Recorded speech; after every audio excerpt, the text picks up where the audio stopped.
ప్రేక్షకులకు నమస్కారం.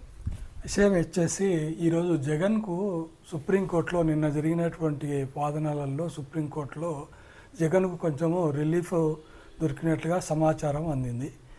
ఈ కేసు ఏంటంటే రఘురామకృష్ణంరాజు సిబిఐ విచారణ చేయడం లేదు, కేసులు త్వరితగతిన చాలా ఆలస్యం చేస్తుంది, కేసుల్ని వేరే రాష్ట్రానికి బదిలీ చేయండి, ఇక్కడ ఈ రాష్ట్రంలో ఉండడం వల్ల కేసులన్నీ తెలంగాణ రాష్ట్రంలో ఉండడం వల్ల కేసులన్నీ చాలా డిలే ఆలస్యం జరుగుతుంది, సో వాటిని వేరే రాష్ట్రానికి బదిలీ చేయండి అంటూ సుప్రీంకోర్టులో పిటిషన్ వేసిండు. దాని మీద నిన్న వాదనలు వినిపించినప్పుడు జస్టిస్ నాగరత్న, జస్టిస్ సతీష్ చంద్ర శర్మ గారు ఇద్దరు దీని మీద స్పందిస్తూ అసలు ఈ రఘురామకృష్ణంరాజుకు దీంతో ఈ కేసుతో ఏం సంబంధం ఉంది, ఇట్లా వేరే రాష్ట్రాలకు మార్చడానికి వీలు కాదు, ఇప్పుడు వాళ్ళన్నీ హైకోర్టులో చూసుకుంటారు, ఇతనికి ఈ కేసులో ఏం సంబంధం ఉందని ప్రశ్నించినట్టుగా తెలుస్తుంది.